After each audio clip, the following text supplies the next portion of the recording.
A'udzubillahi minasyaitonirrajim. Bismillahirrahmanirrahim. Assalamualaikum warahmatullahi wabarakatuh. Alhamdulillahirabbil alamin. Alhamdulillahilladzi bi ni'matihi tatimmus shalihat. Alhamdulillahilladzi hadana li hadza wa ma kunna linahtadiya laula an hadanallah. Asyhadu an la ilaha illallah wa asyhadu anna la ma 'allamtana. Ada banyak ilmu yang Allah titipkan dengan perasaan ini kayaknya pun enggak bisa all out totalitas. Karena ada kemaksiatan atau aib atau sesuatu yang sedang kita tutupi. Nah, pagi hari ini kita belajar sama namanya siapa?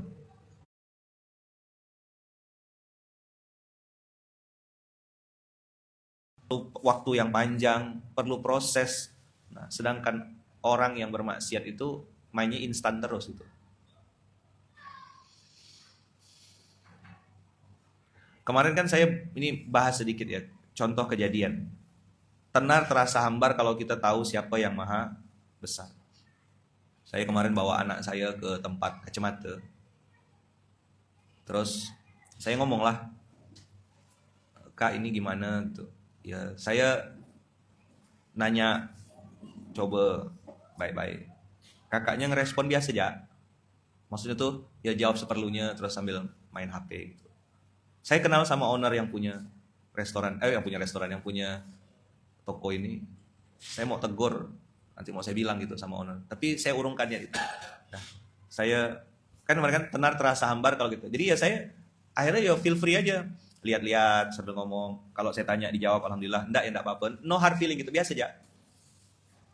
Lagi nemankan Kak Iya, anak saya ngecek matanya. Tiba-tiba pas saya balik badan, ownernya datang yang punya itu. Kira-kira tahu nggak dua kakak ini gimana? Ya pasti berubah kan? Pasti berubah. Wah, saya bilang abang datang.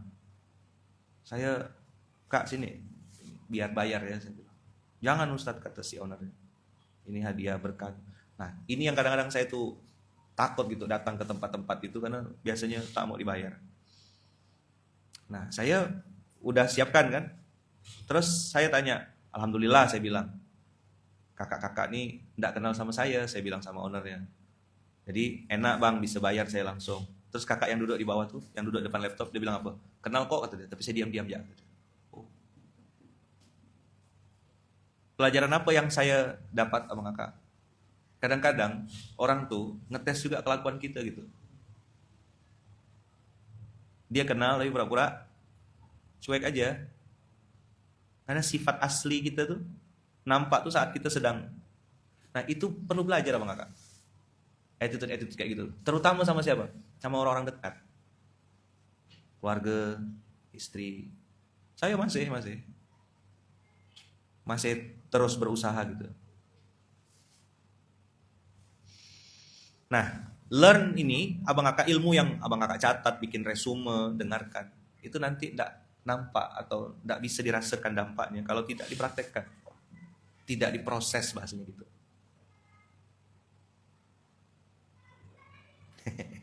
Auto kelagapan ya bisa sendiri lah. Terus si ownernya tuh sila Ustadz ini Masya Allah. Itu baru yang punya toko ya, bukan yang punya dunia gitu. Nah kita tiap hari dilihat oleh yang punya dunia. Saya sering bilang sama kawan-kawan di internal, saya ini manusia biasa yang gampang sekali antum bohongi gitu.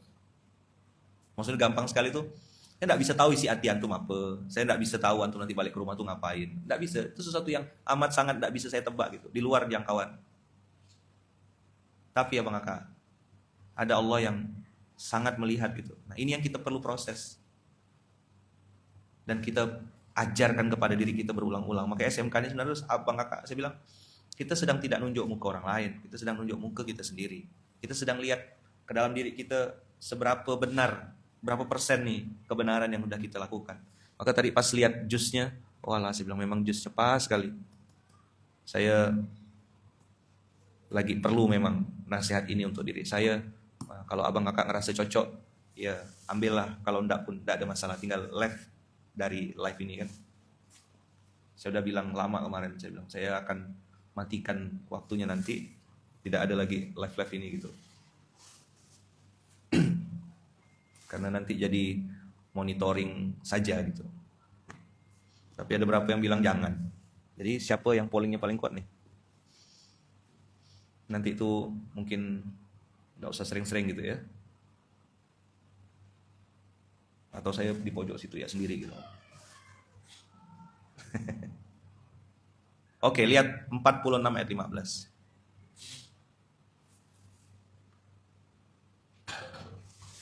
ayat 15 ini doa untuk orang yang umur 40 tahun. Wa wassaynal insana biwalidayhi ihsan. Hamalathu ummuhu kurhan wa wada'athu kurha wa hamluhu wa fisaluhu thalathuna syahra. Buat yang belum sampai 40 tahun. Buat yang belum sampai di 40 tahun. Ya. Itu abang kakak bisa jadikan ini juga doa. Hatta idza balagha asyuddahu wa balagha arba'ina sanah. Langsung disebut tuh 40 tahun. Wa balagha arba'ina sanah, sampai dia di angka 40 tahun. Qala Rabbi auzi'ni an ashkura ni'matakallati an'amta alayya.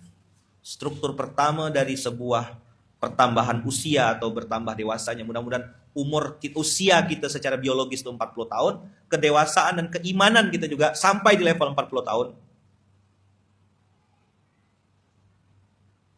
Ya kan? Itu ternyata nomor 1 tuh belajar syukur. MTS, menentukan titik syukur. Karena ada banyak alasan kita komplain sama kakak. Masakan kurang asin, istri udah gak cantik kayak dulu lagi. Apa lagi? Coba. Ekonomi naik, duit 100 ribu kayak cuma 10 ribu. Kerjaan katanya susah. Apa lagi? Ekonomi katanya meroket malah nyungsep. Salah pemerintah, salah gubernur, salah bupati, salah ekonomi, salah circle, apa lagi? Salah bantal. Apa lagi yang salah? Salah tukang parkir. Surplus apa bang kak? Surplus mengeluh.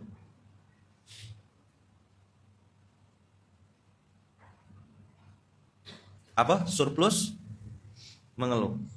Ternyata struktur pertama di 40 tahun itu belajar bersyukur.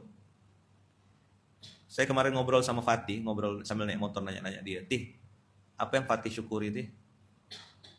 Dia bilang, bisa makan ya. Fatih sekecil itu, ya, di dalam pikirannya itu ya bisa makan gitu. Terus apa gitu? Ya bisa punya kawan ya. Oh. Jadi semesta apa? Semesta otak pikiran itu kawan, makan, jajan gitu ya. Saya bilang, Fatih itu masih punya orang tua. Ah iya ya. Ada enggak kawan-kawan Fatih yang orang tuanya udah meninggal? Ada ya.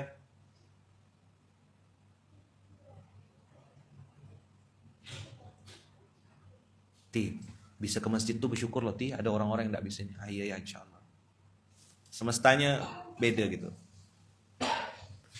Apa yang kita syukuri hari ini abang kakak? Apa yang kita ucapkan sama Allah? Karena grafiknya, kalau matematikanya, saya sering sampaikan ini berulang-ulang ya. Mudah-mudahan abang kakak tidak bosan ya. Kalau bersyukur pasti ditambah. Terus kalau tidak bersyukur harusnya kan cuma dikurangi. Bersyukur tambah, tidak bersyukur dikurangi. Tapi ini bersyukur ditambah, tidak bersyukur diazab gitu. Itulah surplus mengeluh tadi itu. Ashkura ni'matakallati an'amta alayya. Ternyata abang kakak bisa bersyukur itu juga nikmat. Tentu definisi syukurnya yang harus kita betulkan nih. Apa tuh bersyukur Ayaman? Seperti apa bersyukur ya? Ingat siapa yang masih lupa enggak bersyukur itu apa? Apa bersyukur? 1, ingat siapa yang memberi. 2, dijaga dan dirawat. 3, dipakai untuk hal-hal yang menyenangkan hati orang yang memberi, zat yang memberi. Saya dikasih misalnya barang sama seseorang, lalu barang itu saya pakai dengan baik. Orang yang memberi itu ngelihat, dipakai nih barang saya, dijaga, dirawat, senang. Kalau saya ada rezeki saya belikan lagi tak? Sesimpel itu aja bersyukur. cari kurang, cari tak ada, wah habis sama kakak. Terus tentang cukup. Cukup ini untuk hidup atau untuk gaya hidup? Cukup ini bisa untuk hidup, tapi cukup tidak akan pernah terjadi kalau untuk gaya hidup. Menjelang 40 tahun apa kakak? Atau OTW 40 tahun? Atau sudah 40 tahun? Benarkah syukur kita itu? Karena di sini, qala rabbi auzi'ni, anugerahkanlah kepadaku agar aku bisa bersyukur. Jadi saya pas tengok kalimat itu tuh, oh, enggak komplain, enggak ngeluh, tetap bisa tersenyum ala kulli halin. Kayak saya pernah tanya Ustaz Muhammad, Ustaz, antum punya santri 400, makan 3 kali sehari, gratis semuanya anak-anak. Apalah amalannya Ustaz? Saya bilang, gimana Ustaz cara manage hatinya? Dia bilang, alhamdulillahi ala kulli halin. Alhamdulillah saya betul-betul bersyukur, sekecil apapun saya jaga. Saya ingat-ingat itu datangnya benar-benar mutlak dari Allah, bukan campur tangan dan kerja saya. Hari ini yang kita dengar ya, prostitusi online, maksiat online, zina online, semua serba online. Itu apa kurang edukasi di internet, di sosmed ngasih tahu bahwasanya jangan maksiat online, kurang enggak? Banyak yang ingatkan. Kalau memang bebal, bengak, koplak, bodoh bala, itu tetap tidak dengar. Faman syaa falyu'min wa man syaa falyakfur. Siapa yang mau diinikan? Tadi pagi itu saya teringat satu ayat. Saya buka dulu. Allahu Akbar. Yes, aduh.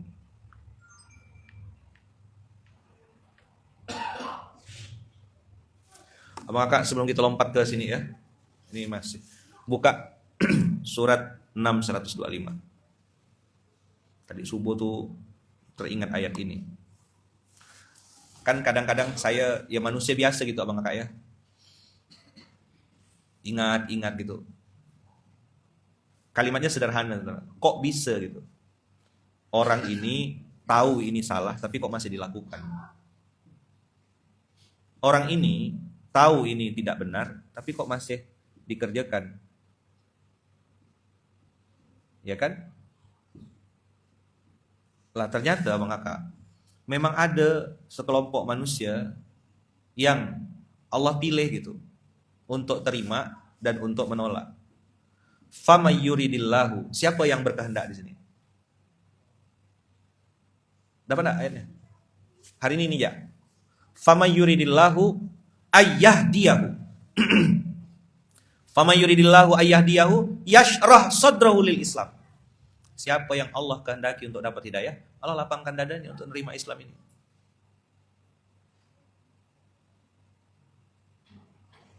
Sebaliknya, wa may yurid ayyudillahu. Siapa yang menyesatkannya?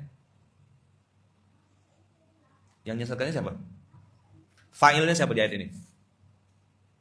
Kan katanya sekarang ini zaman di mana so'uba i'rabuhu, susah menjelaskannya kata Kiai Hasan. Mana fa'il, mana maf'ul, mana yang subjek, mana yang objek. Kita nengok orang kayaknya korban, ternyata pelaku. Tapi sosmednya nunjukkan dia adalah korbannya. Itu yang disebut dengan playing victim. Kalau bahasa di SMK, dia yang salah, dia yang marah. Waktu minjam melas-melas, waktu ditagih malah ngegas. Ini orang kurang waras. Ternyata Bang Kakak, syarhus sadar, lapang dada, itu juga bagian dari hidayah. Rabbi syrah li sadri wa yassir li amri. Kalau hati lapang, urusan gampang. Mafhumul mukhalafahnya, hati sempit, urusan sulit. Faman yuridillahu ayyahdiyahu yashrah sadrahu lil Islam. Wa may yurid ayyudillahu yaj'al sadrahu dayyiqan. Saya enggak tahu ya Bang Kakak setuju atau enggak. Jadi saya pun memang enggak cari validasi di SMK ini. Saya pernah ngerasakan Bang Kakak, sakit dada. Itu salah satu penyebabnya itu dengki, hasad. Saya tak suka nengok orang tuh lebih dari saya gitu. Saya pernah di fase itu, ngaku saya. Jadi ketika saya tengok lebih dari saya, dan saya ngerasa lebih mampu daripada dia, lalu saya lihat, kok dia lebih sih, kok dia hebat sih, kok dia bisa karya, terus saya langsung bertukuk hati saya gitu, yang sakit dada saya. Tapi ini tidak untuk abang kakak setuju ya, tidak harus setuju. Ini sangat subjektif lah pendapatnya. Tapi sakit dada tuh benar-benar saya rasakan. Kayak apa, sesak gitu. Nah, kata-kata di Al-Quran ini sadr. Rasulullah kan dalam beberapa hadis itu disebutkan wa asyara bi asabihi ila sadri. Di sini kan, bukan fi batnihi kan, bukan fi ra'sihi juga. Ila sadri. Kata-kata sadr itu di sini. Nah, saya itu pernah ngalami ya Bang Kakak. Pada saat sakit hati gitu, nengok orang lebih daripada saya. Itu sakit emang dada tuh. Kayak enggak nyaman gitu. Nah, dapatlah ayat ini. Saya jadikan tadabbur untuk nengok ke dalam diri. Nah, makanya muncul apa kemarin itu saya bilang, ketika engkau berbahagia dengan kebahagiaan orang lain, sebenarnya engkau sedang mengantri kebahagiaan yang sama, bahkan lebih. Ini ilmu yang udah Abang Kakak sering dengar. Maka saya bilang SMK nih, tak ada ilmu baru. Nggak hebat SMK ini, nggak hebat. Sama sekali nggak hebat. Nggak ada hebat-hebatnya. Nggak ada bagus-bagusnya juga gitu. Terus saya tuh bingung Abang Kakak masih nonton gitu. Cepat-cepatlah berbahagia dengan kebahagiaan orang lain. Bukan orang yang riak, jangan-jangan kau yang busuk hati gitu loh. Orang posting umroh, kan dia cerita, mungkin pengalaman dia pertama kali pergi umroh, terus bilang umroh kok pamer-pamer. Dia yang riak atau kau yang hasad? Ini beda tipis. Urusan hati mana ada yang tahu? Dan kita tidak bisa, apa kata ulama, qaidnya nahkumu bizzawahir. Kita hanya bisa menghukumi atau menentukan itu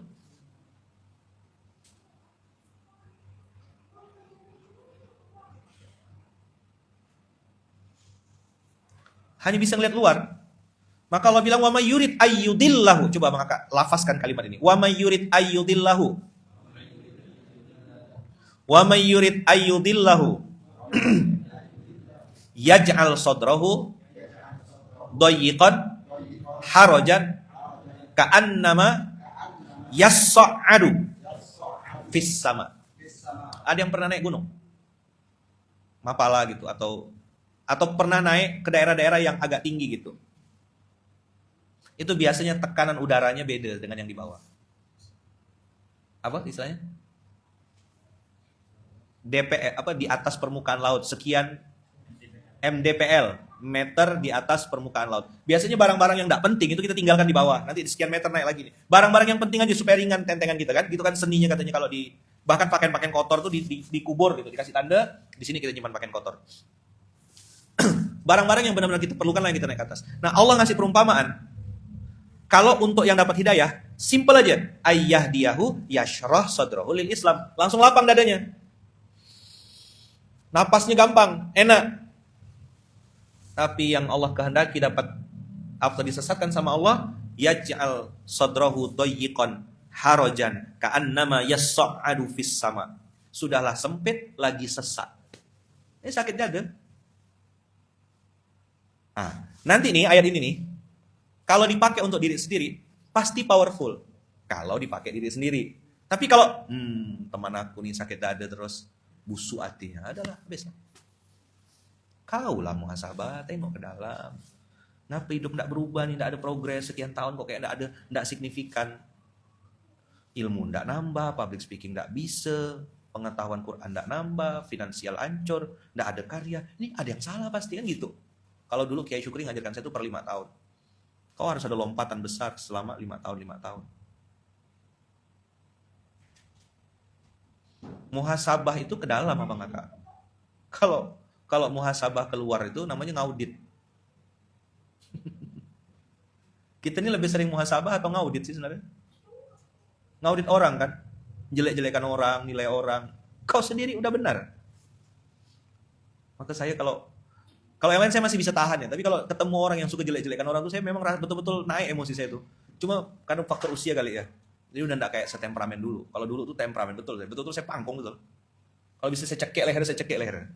Asli. Mungkin sekarang makanya memilih untuk pura-pura enggak dengar ya lah. Fakun ka'annaka lam tasma' wa lam yakul.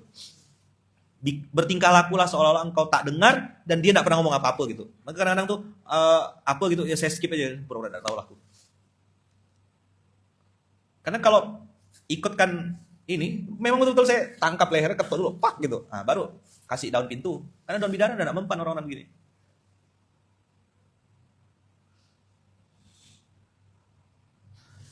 Ayo.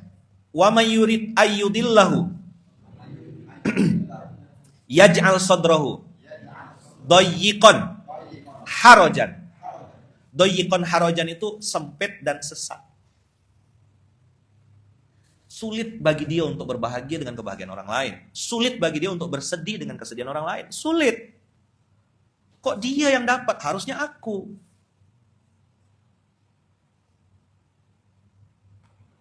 Jadi tidak bisa nengok orang to achieve more itu. Harus dirukyah ya man. Tidak dirukyah. Ojo dikeplai. Dipateni wae. Kalau kata Ustaz Salim gitu, ojo dikeplai. Terus dipateni mau.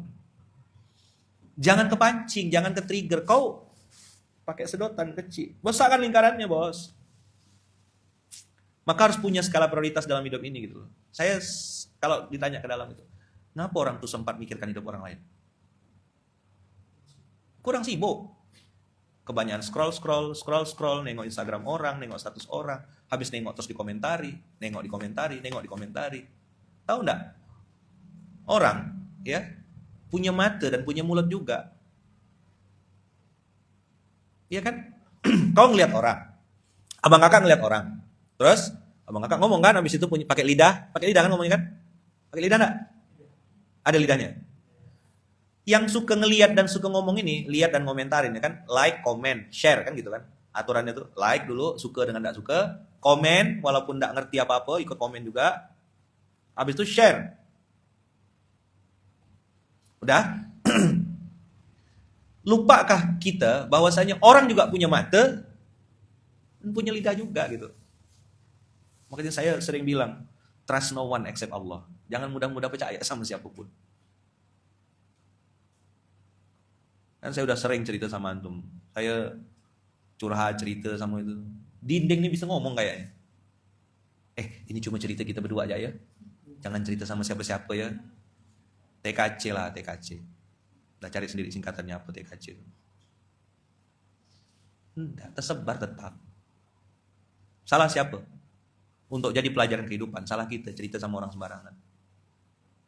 Maka mendingan ngomongkan ketumbar, adas manis, jintan hitam, timun, ya, tempoyak. Cerita-cerita penting.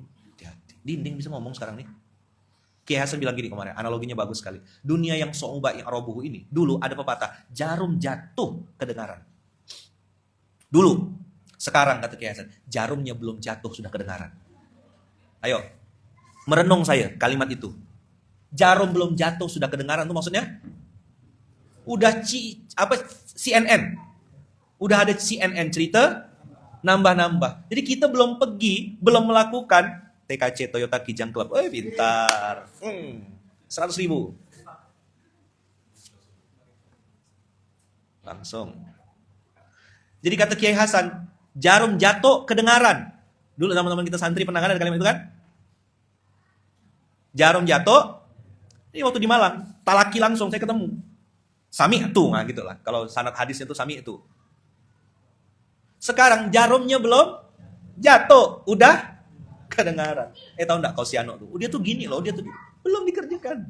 Kau ketemu, kau cek, enggak. Bumbu-bumbunya tuh ya Rob, kalah bumbu nasi kandar depan tuh kalah. Walaupun Abbas cuma bisa lewat dan melihat aja. Tetangga kok gitu ya. Dapat aroma. Kena hisap enggak nanti di akhirat dia tuh ya? Ayo. Doyikon harajan. Saya pikir ayat ini ilustrasinya cuma sampai doyik dan haraj. Ternyata Allah kasih perumpamaannya tuh ka'annama yas'adu fis sama. Saya waktu baca ini pertama kali saya bilang ya Allah, ilustrasi dan logikanya tuh, bukan logika, analoginya tuh naik ke langit itu piye gitu loh.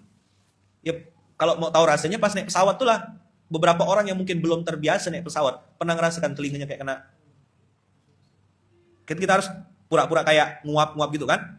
Tak tok gitu, telinga kita kayak kena tekan. Ada berapa tuh dulu awal-awal saya belajar tuh, itu sakit sekali nusuk telinga. Apalagi zaman-zaman dulu tuh masih kecil belajar naik pesawat das namanya. Mungkin ada yang pernah hidup teman-teman itu?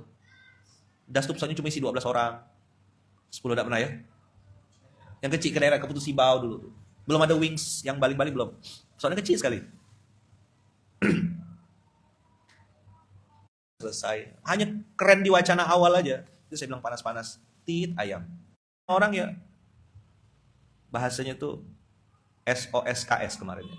Semua orang salah kecuali mudah-mudahan ada tarbahu wa aslih lana fi dzurriyyatina inna tubna ilaika wa inna minal muslimin. نهتدي لولا أن هدانا الله رب اشرح لي صدري ويسر لي أمري واحلل عقدة من لساني يفقهوا قولي أما بعد. Maka ayah bunda yang baik dirahmati Allah, alhamdulillah lagi-lagi kita dapat kumpul di tempat yang mulia ini untuk bersama-sama kita belajar. Tadi telah kita dengarkan bersama-sama apa yang tadi beliau sampaikan. Jadi mungkin pada kesempatan ini saya mungkin menggarisbawahi pentingnya kita untuk senantiasa menuntut ilmu. Jadi apa yang beliau sampaikan tadi mulai dari awal sampai akhir ini mengajarkan kita pertama pentingnya bagaimana kita untuk terus mengasah diri kita dengan belajar. Karena kita dengan belajar akan dapat ilmu dan dengan ilmu itu mudah-mudahan bermanfaat kemudian kita dapat mempraktikkan dalam kehidupan kita sehari-hari. Karena kalau kita tidak membekali dengan ilmu dan ketika suatu kejadian ada di hadapan kita, akhirnya apa yang akan terjadi kita akan nanti salah menyikapi. Dan ini mungkin akan fatal akibatnya nanti. Ya, jadi kalau misalnya kita bersyukur, tapi kita tidak punya ilmunya bagaimana cara bersyukur, akhirnya jadi kufur malah kan.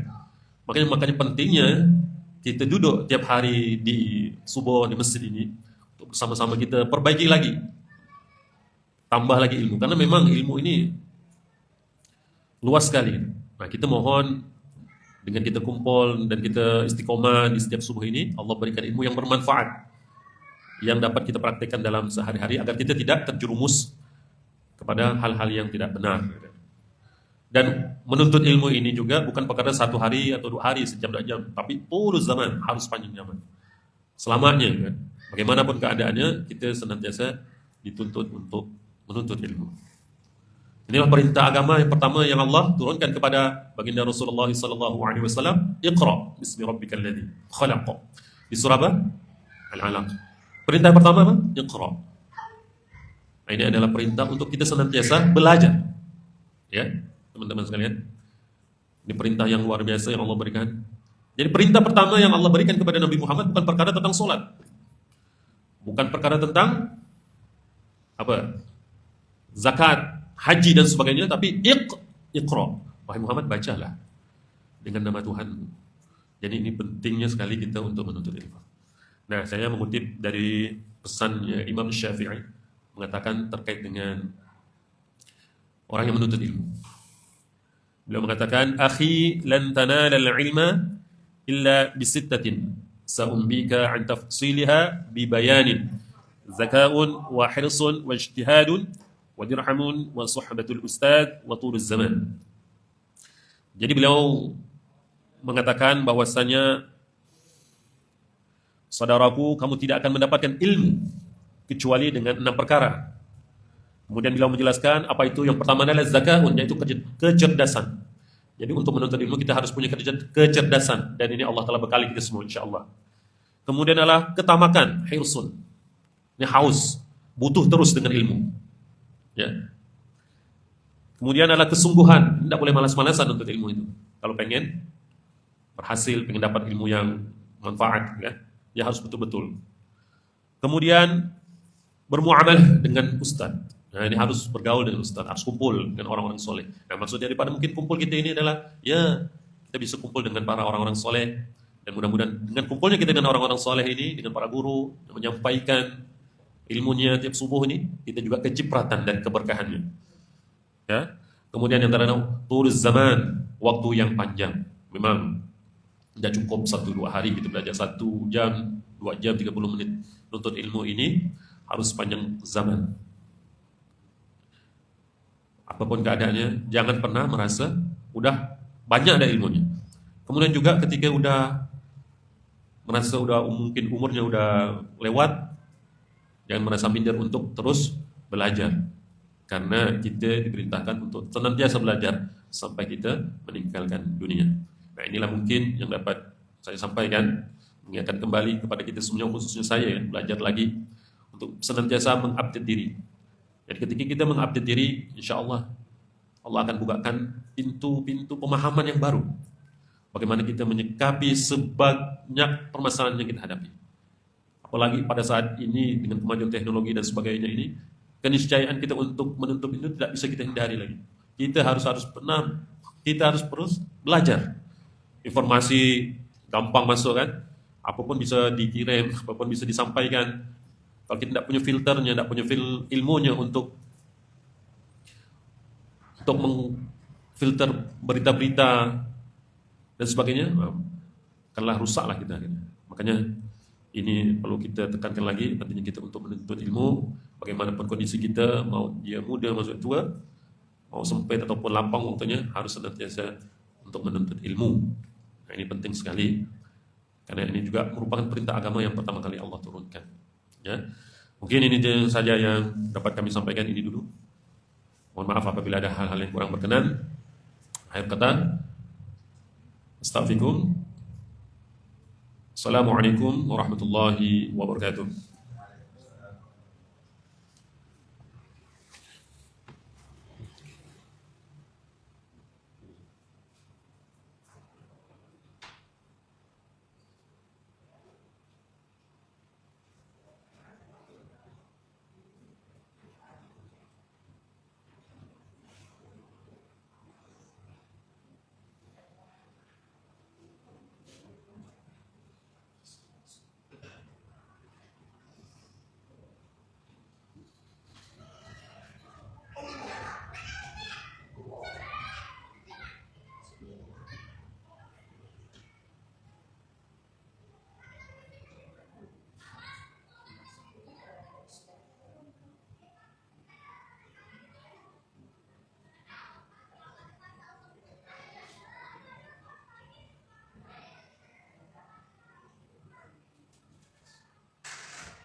Mm-hmm.